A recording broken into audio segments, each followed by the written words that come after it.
I remember now.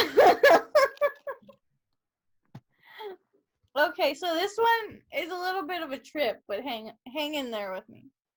So, Okay. am I the asshole for being upset that my sister is having a baby with our dad?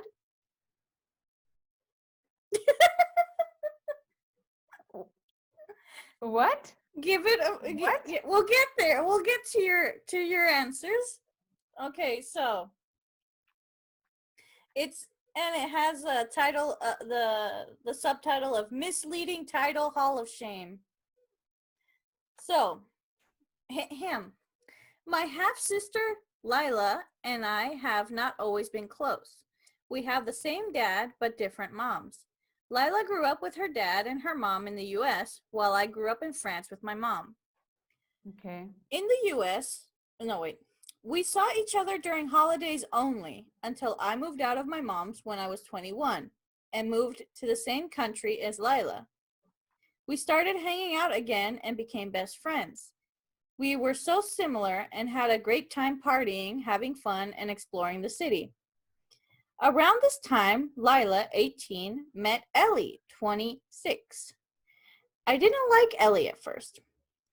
She was the typical player womanizer, older, and I didn't want my little sister to get hurt.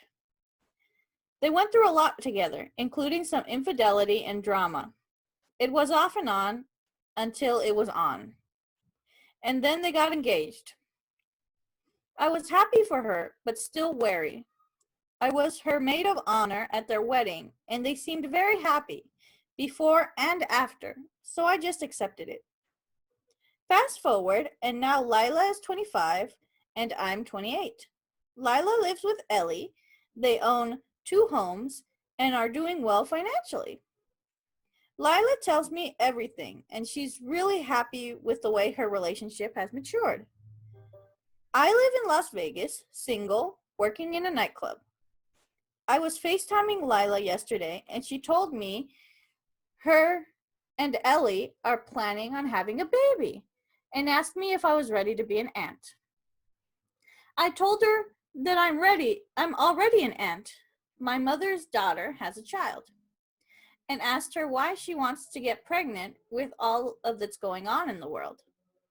So many children in foster care, etc. She said she's not getting pregnant. Ellie is. She told me that they were considering adopting in the future, but Ellie really wants to experience being pregnant, and they wanted a biological child. She told me that our dad is going to donate sperm and impregnate Ellie so that they're I got distracted by your face. So that they're comfortable with the genetic medical history and they can have a baby that's related to both Lila and Ellie. I freaked out a little and told her that was weird. Her wife would essentially be giving birth to our sister. She wouldn't be my niece. Lila was a little drunk, and I could tell her feelings were kind of hurt, and she said I was shitting on her plans to start a family with Ellie because because I don't like her. I'm single and don't want kids, and I'm entitled to being selfish with my life and my money. But that's not what she wants to do. She said she wanted to share this plan with me because I'm her best friend, but I obviously can't be happy for her due to my perspective and wouldn't talk about baby stuff with me anymore. Then she hung up. I feel bad about hurting her feelings, but I just don't think it's a good idea. Am I the asshole for not wanting my sister-in-law to have a baby with my dad? Nobody is the asshole here. This is so weird. It's so weird. What is wrong with the dad? Why would he offer such a ridiculous thing? Like, there is so much going on. Because I read the comments, as I do, because you must. And a lot of the comments don't seem to find it weird. They don't find it weird. They don't find it weird. The father is offering the... Yeah, they're like, what's the difference if they had a brother and he had offered? What's the difference? I'm like, there's a big difference. Like, He will be the fucking father, and it's in the same genetic pool. The he'll child be might the be father disabled grandpa. somehow, might be Yeah. suffering somehow. Why would you make a child suffer? Oh Like no, wait. a lot of the people who were trying to Oh no, make wait. It wouldn't be in the same genetic pool. no, Sorry. it's because it's the girlfriend of the sister. Oh, but come on, they would know who the dad is, and it's their dad. Yeah. It's like if they had chosen like a cousin, it wouldn't be as weird because it's like you're on the same level, you know?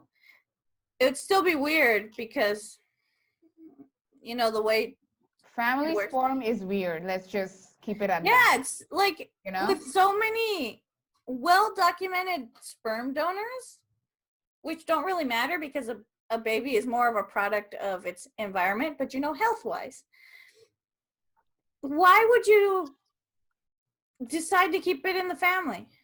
I think this will make things really complicated in the family. It will.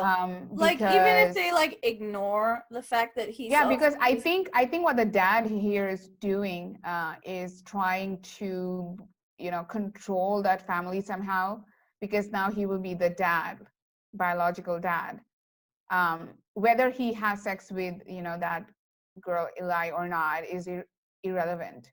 The fact that it will be his child, he will have a say in it, and it's not going to be a family that maybe they are thinking of. Yeah, and especially since it'll be weird for like the person who made the post, because she doesn't have a really good relationship with her father. So when you see the child, you're always gonna be like, and I think though. this person who's writing the post, I think it's a woman. It's a woman, yeah. I think she has the right to feel absolutely disgusted by this, because it is icky, it's gross, it's cringe. And if she makes the decision to distance herself from these weirdos, I think that would be the right decision. Oh my God, I can't imagine what she's going through. Like, this is so icky. It's so cringe, super cringe. It is. Like, why does it matter that the baby is biologically yours?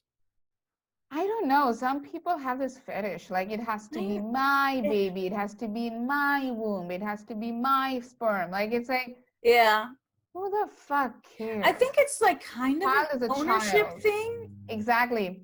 And that's a bad sign already. That's already a bad sign, because that child that you are giving birth to is its own person. It's not your property. Like, you have taken this responsibility voluntarily to take care of this child, to give everything that he or she needs. And that's your responsibility. The child didn't ask for this. It didn't come to you in a dream and be like, please give birth to me, I beg of you. No, you made that decision. So it is completely on you to raise that child in a healthy way and let that child develop its autonomy, and to even have thoughts, even subconscious thoughts, of controlling the child or molding that child in a way that feels like an extension of yourself, or as a way of running away from mortality. Because a lot of us continue reproducing because we want to somehow defeat death. We know that we can't defeat death, but this is our way of kind of leaving a part of ourselves in something. But I'm not blaming that instinct of ours. I think that's absolutely fine. But using that as a way of controlling what should be an autonomous person when they're born, I think it's so wrong. And it speaks a lot about our culture, our family culture, our patriarchal culture.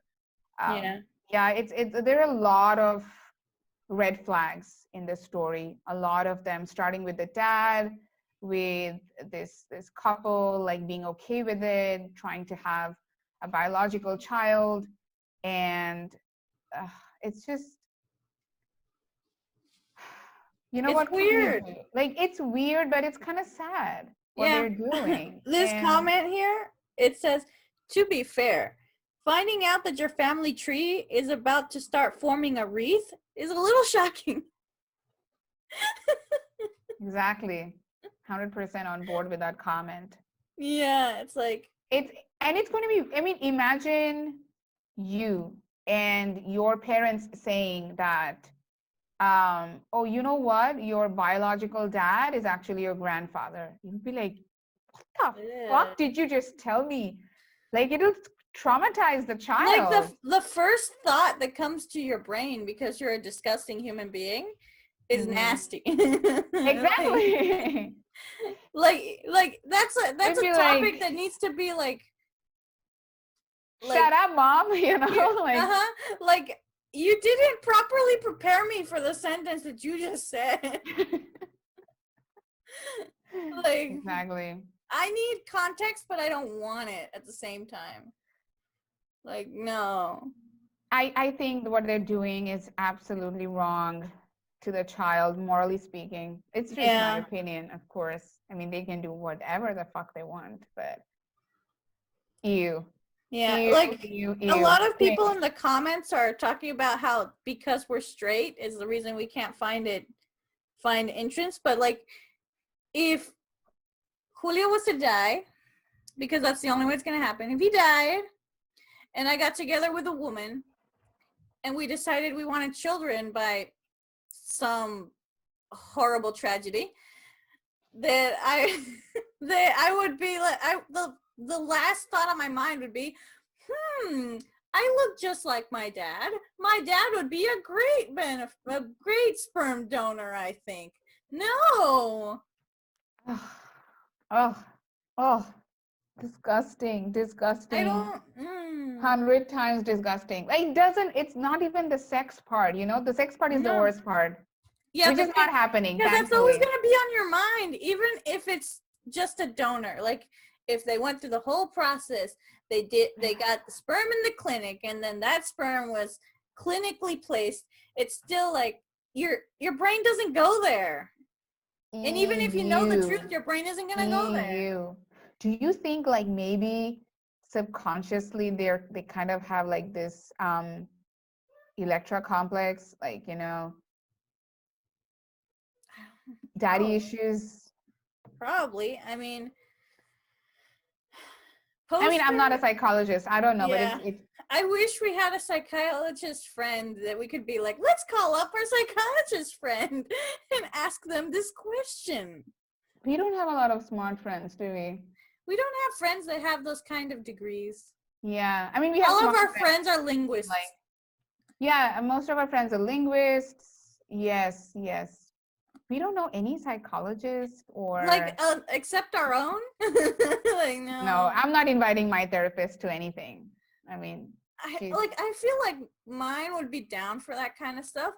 Yeah. But I think I don't know. I think my therapist would be like, you have to pay me this.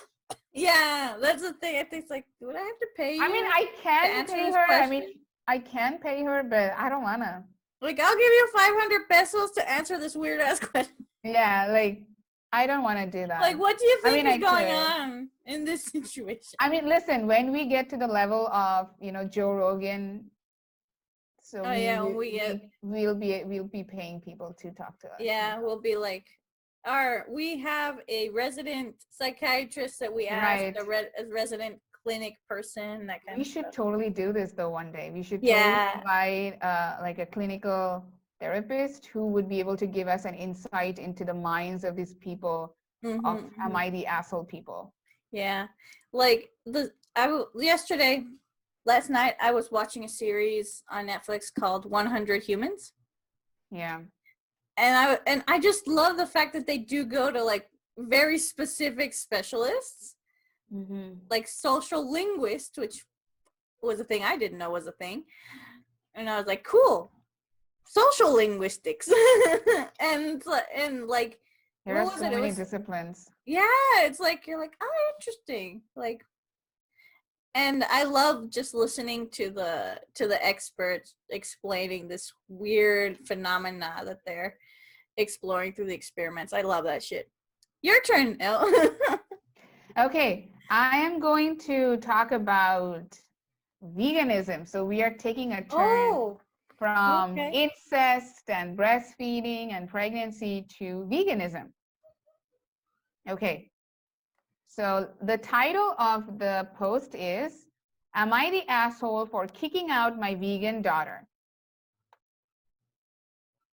This is going to be interesting. Maybe, but let's find out. Okay, so my daughter, 16, went vegan a few months ago. She did it for animal welfare and also for environmental reasons. I'm quite a heavy meat eater, and I am divorced and share part-time custody with my ex.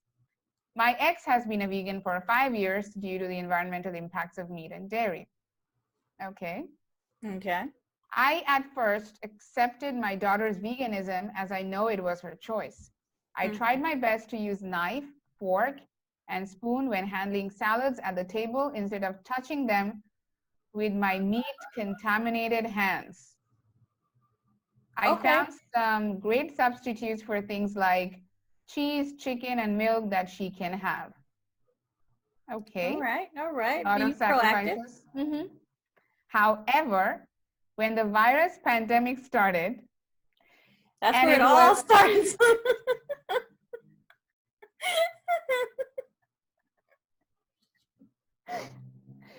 okay. Okay.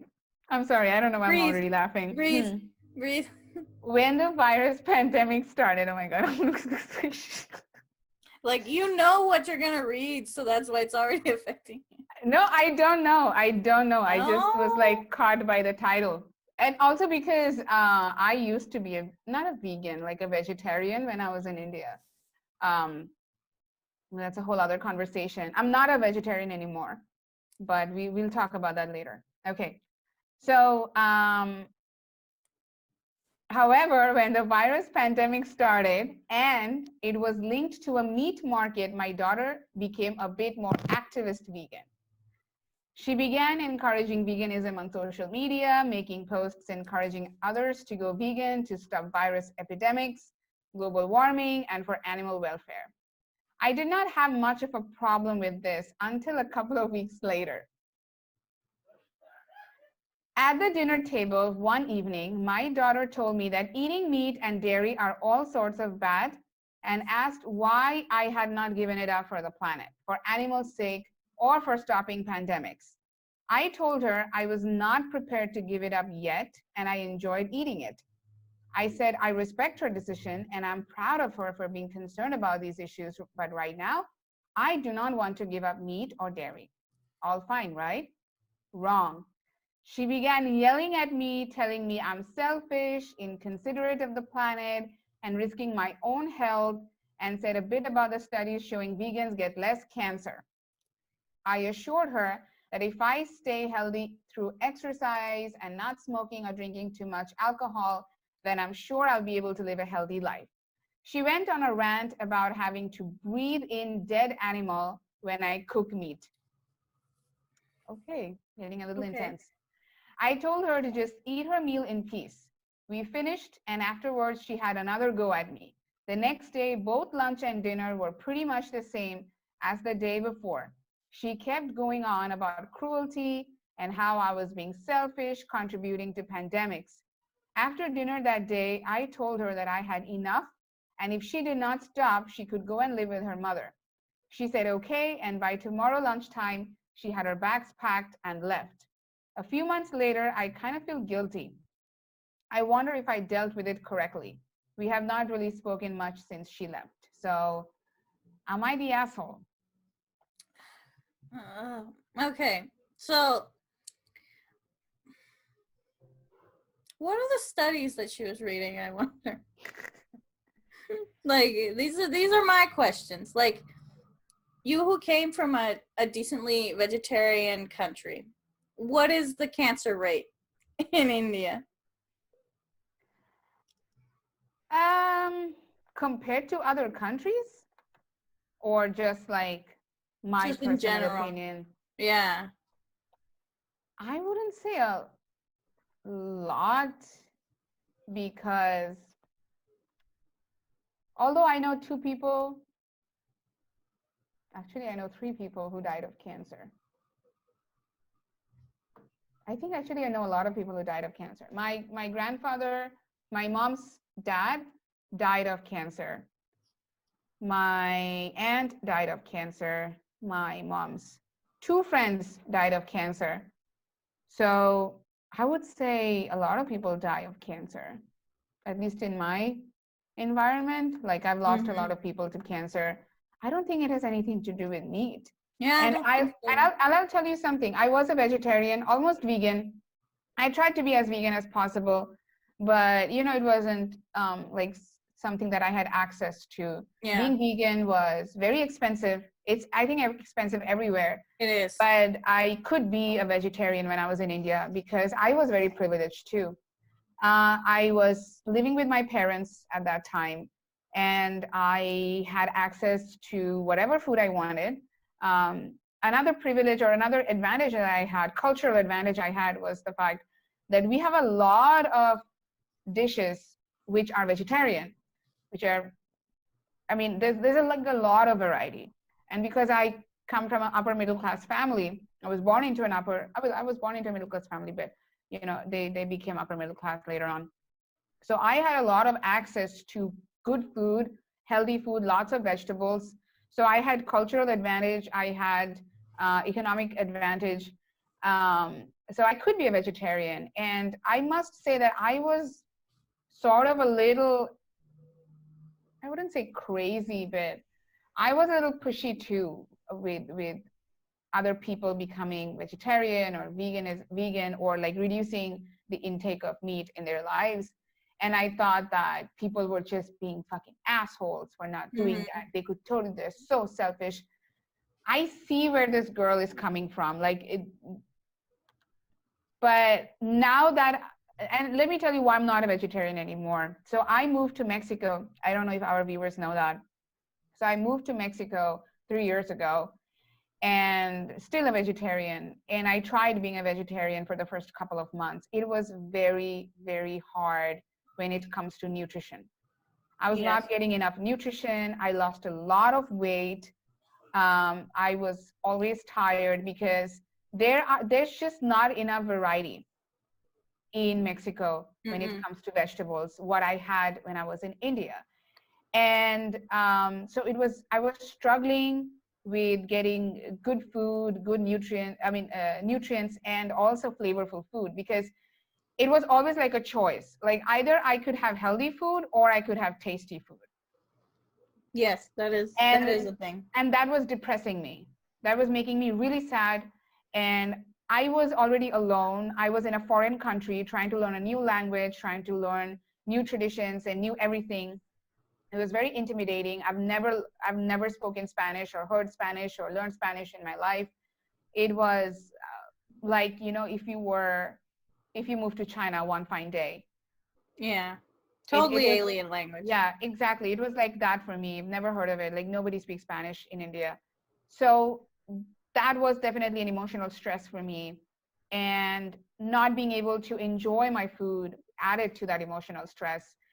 And I think I was also not getting enough nutrients because I lost a lot of weight. Like I was, I think, 53 kilos when I was in India, and I became 47 after just a few months when I came to Mexico. That's a lot of weight in just a few months. I know. And I decided to get into eating meat because I was not born vegetarian. I used to eat meat, but it was not like red meat. I used to eat chicken and fish, sometimes goat meat, which we call mutton over there. So I've had meat, and you know, and I've always had like maybe once a week or something. Fish was something that I had every day, but that was cultural. So I went back to a meat diet where I started having red meat. I started having fish, chicken, everything, you know, and I was also having vegetables. Like it was more of like I wouldn't say a balanced diet, but it had all sorts of food in it. Like in my diet had everything in it. And I started feeling better. I started feeling more energetic, and my weight started coming back to 48, 49, 50. I'm 50 kilos now. So I'm fine, you know, with my height and everything. I'm in the perfect body mass index. So Yeah, I mean, I understood after I moved to Mexico that veganism, vegetarianism is privilege. It's not accessible. Healthy food is not accessible to everyone. Because Yeah. if you want to eat vegan, you have to spend like $25, $30 a meal. And if you At want to least. eat, uh, but food like McDonald's, which is junk food, right? McDonald's and Burger King and companies like that, restaurants like that, Carl's Jr. There, if you can have like a full meal in just like $5. Yeah. You can be So full. as a poor person, what would you eat? Would you not Exactly. eat Carl's Jr. burger? Of course you would. Exactly. So that was my situation. I'm not saying that I was poor, but I was making a living all by myself for the very first time, away from my family and friends. And it was hard. And I'm not, so I just realized that, I mean, I don't know, like if you are a vegan or vegetarian and you want your friends to be vegan and vegetarian, I mean, really think about it. Like, you can ask, I think the best you can do is ask your friend to eat less meat. I think there was a movement which was called, I think, Meatless Mondays or something like that. Yeah, or something You like can that. always ask your friend to eat less meat for their own health. But I think telling them like do it for the environment and doing it for this and that, it has Or the to be something. animals. Yeah, it has to be something that comes from them. It Yeah. cannot be something that you tell them to do. Then it's just like torture. You Yeah. can't have relationship with people, with everyone. People are going to hate you, detest you. They're not going to be around you. They don't want to talk to you. And do you really want to like limit your circle? Like if you want to, then it's your choice, of course. If you only want to be friends with vegans, then of course that's your choice. Go find them. But yeah, but if you want to have good relationships in life, healthy relationships in life, and also understand that veganism and vegetarianism are places of privilege. Like you have to be privileged economically, culturally, to be able to do something like that. I mean, of course it requires self-discipline, but it's not just, oh, if you're not vegan then you're a bad person. It's not like that. Yeah. Some And of not us all can't nutrients afford it. come from, and not all nutrients come from uh, plants. I think Yeah. there's this vitamin, I don't remember, I think it was B12, Yes. that does not come from plants. And so if you're a vegan, you have to take those supplements. So I'm just like, why? Like, I'm not asking vegans to not be vegans. I'm just saying, don't be an asshole. Yeah, don't be an asshole. Let people Like, eat what they want to eat. yeah. I mean, in life, since childhood, the only thing that you can control is what you eat. Exactly. So if it's the only control you have in your life, someone telling you that you can't eat what you want to eat is Yes. like a huge violation of like your person, basically. And like I love vegetables as much as anybody else. I love vegetables. Today for lunch I had soup and a salad because I just felt like it. But I can't afford that all the time. Exactly. It's just Exactly. got to be realistic. If the vegetarianism and veganism is a huge privilege and you have to acknowledge it. When your cheese costs $30, and it's this big, like, someone's taking advantage of you. Like, it's not just because vegan alternatives don't have to be as expensive as they are. They don't have to. Yeah. I think what we do here, I think another, I would like to make a comment on, I don't know if it's like a socio-political comment that I would like to make. Of course. It's that we live in this ideology that if we want change, then individuals have to change, which I'm not saying is not possible, but that is not the only change that needs to happen. Exactly. Because individual changes are small because it's individual. If we want a massive change, it has to be a systemic change. And I am 100% sure that if we lived in a political system, in a social structure where healthy food was cheaper, more accessible, people would eat it. Yeah, more people would totes be More healthy. people would eat it. There would be less obesity, less heart attacks, less diabetes in the world.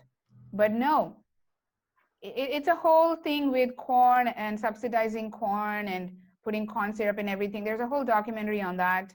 You can, if you want to enlighten yourself, you can go check that out. Also, animal rearing in factories, that's also another thing. But who is doing that? We are not doing it. It's these people, these capitalists who are, when I say capitalist, I mean the people who own capital, okay? I'm not using it as a slur, I'm using it realistically. So capitalists are the ones who are mass producing meat at the cost of the environment. And they are selling it really, really cheap with a lot of bad things in it, like corn syrup and stuff like that, which is not good for you. And as a poor person, who gives a fuck what is nutritious as long as I am full in my belly, you know? So I really do think that the vegans' anger is misdirected. It really Their is. anger should be towards these capitalists who are torturing these animals, who are hurting the environment, and who are making a buck off of diseases. Let's be angry towards them. Let's change the system. If you're really angry, let's be angry towards them. And when the system changes, you'll automatically see how these individuals that you are angry at for not eating more vegetables automatically start eating more vegetables. Everybody wants to be healthy. Nobody wants to have diabetes and heart attacks and obese. Nobody wants that. No, nobody wants to be. Well, there's there is, but but that's the thing I think you're trying to point out towards is this like eating disorders. That's a whole other thing. Yeah, that's a whole other thing. We are talking I was actually thinking about fat fetishes, but oh, that's another that's another situation. But I think that the vegans' anger is misdirected. They have a right to be angry. Vegans and vegetarians do have a right to be angry, but not at their friends, not at their relatives, not at their parents, but towards these systems who do what they are angry about. Like if you want to make a change, doing the trickle effect of just trying to affect a family member who affects another family member who affects another family member, it's going to take that's going to take too long. Like go get yourself a degree, go and make yourself a farm and start selling vegetables at a low price. That would be definitely, I mean, as a farmer too, that person is going to get screwed over because the system doesn't support farmers. But it's still like a better approach to like a better approach towards shifting this dynamic from blaming the individual to the system a little bit. Like it's definitely a little better. But if every single vegan became a farmer, do you imagine the change that would create? Can you imagine? It already sounds better. It would be so much better. So vegans, stop trying to change people, become farmers. Yes. So in conclusion, I would say whoever wrote that post on Reddit, no, you're not the asshole. You were just trying to eat peacefully without being constantly bothered by it. And I completely agree with you, Emma, on the fact that that's sometimes the only control we have in our shitty lives. So it's so wrong to tell people what they can and cannot eat. So you're not the asshole. It's definitely society is. Society is the asshole. Yes. Like that could be like for all of these. You know who's the asshole? Society. Yeah. But in this particular case, I think The daughter was doing wrong. yeah. I mean, I didn't think she wanted to be one, but I think she No. really believes in this cause. Just her anger is misdirected. Yeah, it's a misplaced cause. Yes. That she's doing the change the wrong way. But Yeah. But she's so young. She's 16. I don't yeah. expect her to know this. Yeah, at 16 you don't know anything. So. Yeah. All right. So mine is, am I the asshole for telling my parents they made my sister getting pregnant ruin my life? It's a confusing title. You have all the confusing titles today. I know. They're my favorite. If the title's weird, that's where I go. Okay, so my sister is 23 and I am 18. Both female. Okay. Grandma died 8 years ago. And she left more than enough money to pay for all of her grandkids' college education. Way to go, Grandma. Both of them? All of them. So we're counting cousins as well. A lot of money. Okay. It's a lot of money. Wow, Rich grandma. Rich granny. With a few stipulations. Don't get arrested. Don't do drugs. Don't be a drunk. Don't get pregnant or get someone else pregnant. The money was put into accounts. That's a weird thing. Those are to weird. Say. Like weird. Oh. So the money is for their college. Yeah, the money is for college. So as long as they don't do okay, now those it makes things, sense. they get the money to go to college, right? Okay. Okay, so the money was put into accounts in the parents' names since we were all kids then. In sophomore year, my sister got pregnant. Shit hit the fan. Panicking about college, the baby daddy left, and she hasn't tried to find him or get child support. The stress from this caused a hard, complicated pregnancy, but right now both are okay. Mom and Dad still let her go to college as long as she didn't have another baby and maintained a 3.5 GPA, which she did. That's She pretty cool. Like, all right. She graduated last December with about $2,000 in debt. I figured her money must have been used to help raise her kid and pay for her pregnancy the past 2.5 years. So she had to get a bit of a loan, which seemed understandable. Mm-hmm. Boy, was I wrong. I got accepted to my dream college on the other side of the state, but Mom kept trying to get me to go to a cheaper one near home. So I don't need the dorm and it would be a cheaper school. Okay. I asked her why she was so insistent. Grandma left plenty of money, I thought. Turns out they flushed all the money that was supposed to go to me down the toilet to take care of my sister and her kid and her expensive pregnancy.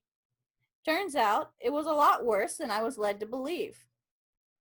I broke down and just lost it, crying harder than I ever had, shouting how they fucked me over and ruined my life for the kid that fucked up. Now I'll have at least $70,000 debt if I go to school.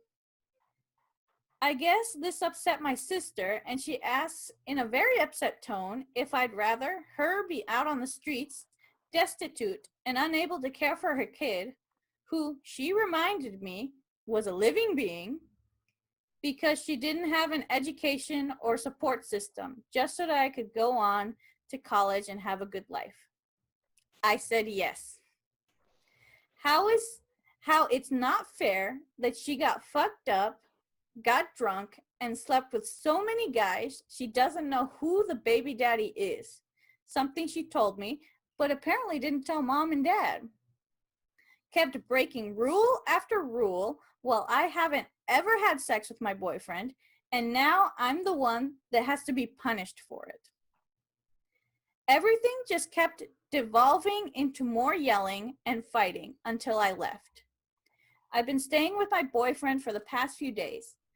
I know that with Corona, I shouldn't go anywhere, but I just wanted to be the one person who I feel actually gives a damn about me.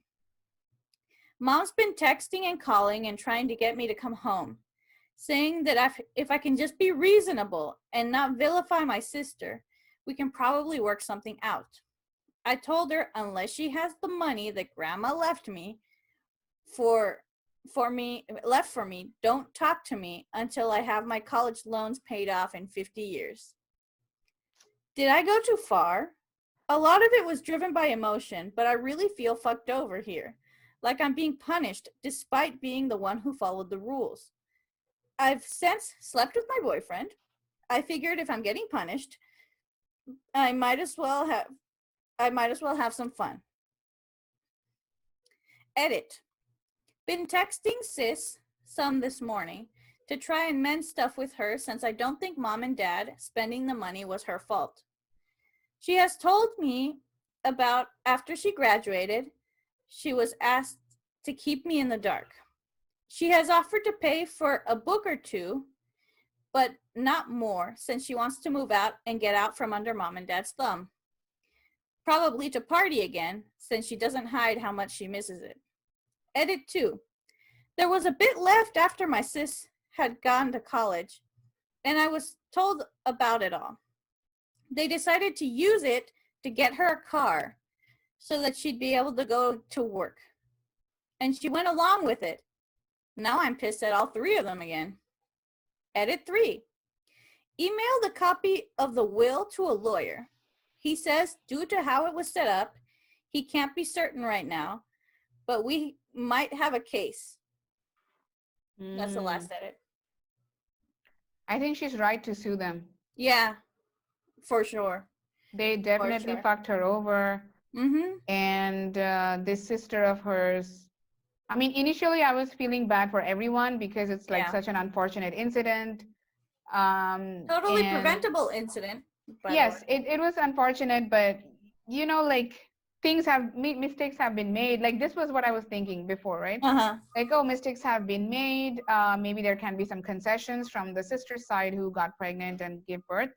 Like maybe she can go to a cheaper college and let the other person go to whatever college she wants to get into. And that's what I was thinking before. But now it seems like they don't give a shit. They don't give a shit about this person, and they're just screwing her over again and again and again. And I don't understand, though. I don't understand this dynamic. Like, why are the parents uplifting this allegedly irresponsible sister? Because baby, I guess. Seems like manipulative to me. I think the sister is manipulating the whole family into getting whatever she wants. I mean, her situation is unfortunate, definitely. It just seems like manipulation. I'm not saying it is. I'm not in any way a psychologist or therapist to be able to say that, but it just seems like to me that she's using the baby to kind of get everything she wants, and she's not considering the fact that her sister, who always wanted to go to college, is getting screwed over with a loan, and it's not okay. So she's not the asshole. No, most definitely.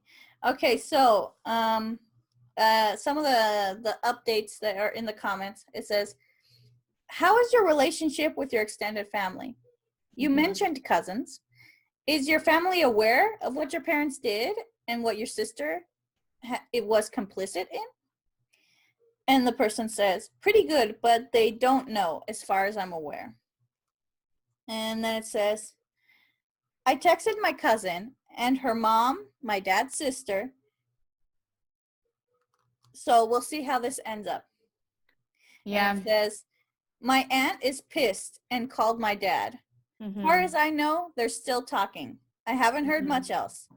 Been e-meeting with a lawyer.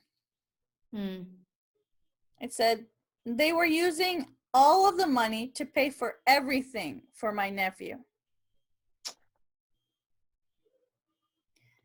It's like, and someone asked, is there a plan in place if the money ran out? And so what did they expect that would happen when you found out?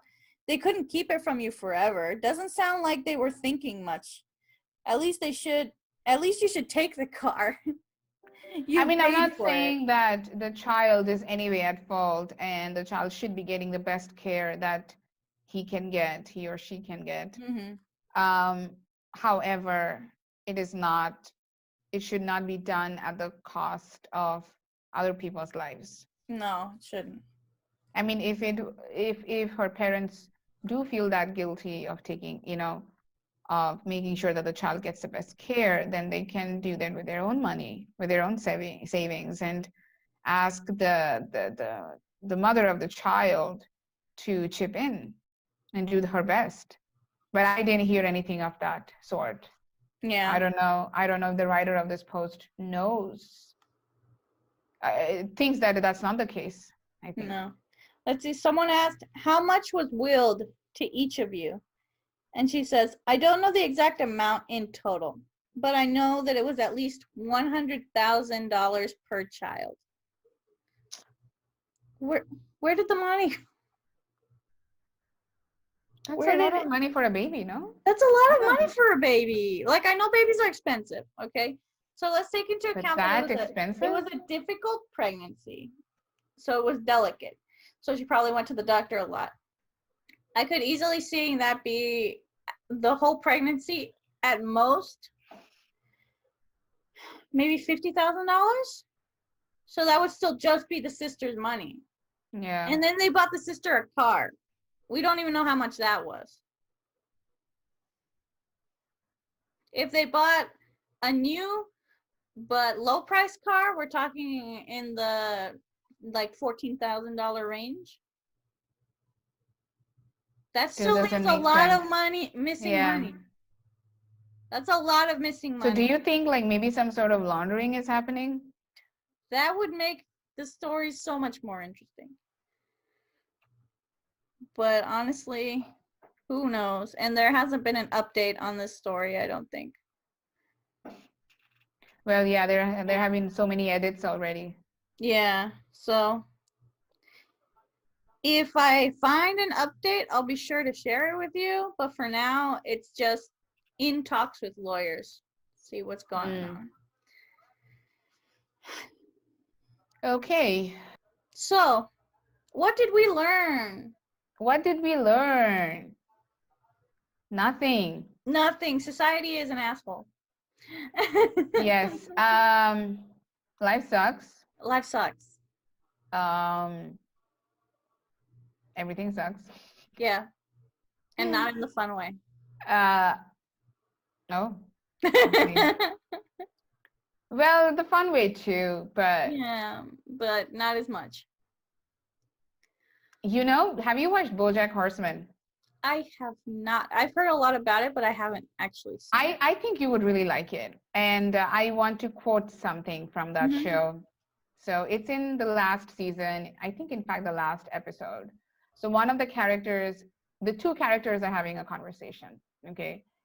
And the horse character says, well, I guess life's a bitch, and then you die. Yeah. And then the other person says, or life's a bitch, and you keep living. It's all perspective in the end. I really like that. It was a great way to end the show. Yeah, it sounds like a good way to end the show. So I think that life was sucking a lot last week. And this week, it's definitely a new energy. And it's a positive energy, but don't get carried away with positivity, I would say. Don't oppress other people with your positivity, with your causes. I mean, if you're passionate about a cause, 100% go with it, promote it, but don't oppress other people with it. Yes. And what would you say, Emma, about love and finances? I would say that let other people be people. Like, we shouldn't try to make people into what our idealized version of ourselves is. Yes. So don't push how You don't push diets on others. Don't push religions. Don't push financial expectations on other people. We're all in different situations. Yes. And we have, if we're going to live harmoniously, we have to accept that not everybody has our privileges. Yes. In many ways, we all have some sort of privilege. I mean, Yeah. something that I have, the other person doesn't have, and what they have, I don't have. You know, it's always Exactly. like that. But we just have to be careful. I think We have to be mindful. my bias comes from empathy. Like that's my bias. I'll be honest. Like I would always try to understand from the other person's point of view. I would always be empathetic, even when people don't deserve it. So that is my bias. And I do not believe in controlling other people and oppressing or pressurizing other people to change. That's something that really triggers me personally. So that is another bias I have. But I think after all the research that I've done, and also after going to several sessions of, personal therapy, I can confidently say that we need more empathy. We do. We don't have enough. And that's why Never we live enough. in a world, that's why we have the world that we have right now. Yeah, I agree. If we were more empathetic to other people's situations, our world would be so much better. Absolutely. So much. So I think that would be our conclusion. Have That more is our empathy. conclusion. Be empathetic to someone today. Yes. And tomorrow. And every day. And every day. One random act of kindness. And one random thought of kindness. Yes. Just one. Just one. Now I have to practice. Now I have to practice what? I have to practice that. One single thought of kindness. That kindness can be towards yourself. True. That is a revolutionary act, to be kind to yourself. Especially if you're a woman, everybody tells you to hate yourself. Yeah. Yeah. So I think if you're kind to yourself today, that's a revolutionary act. Yes, exactly. Exactly. So thank you all for being here with us this week. Remember that the next week we're seeing silver linings. Yes. So you can be hopeful. Hope is what we've been needing. So as we say every single week, I am not an asshole to you. And you are not an asshole to me. We'll see you all next time.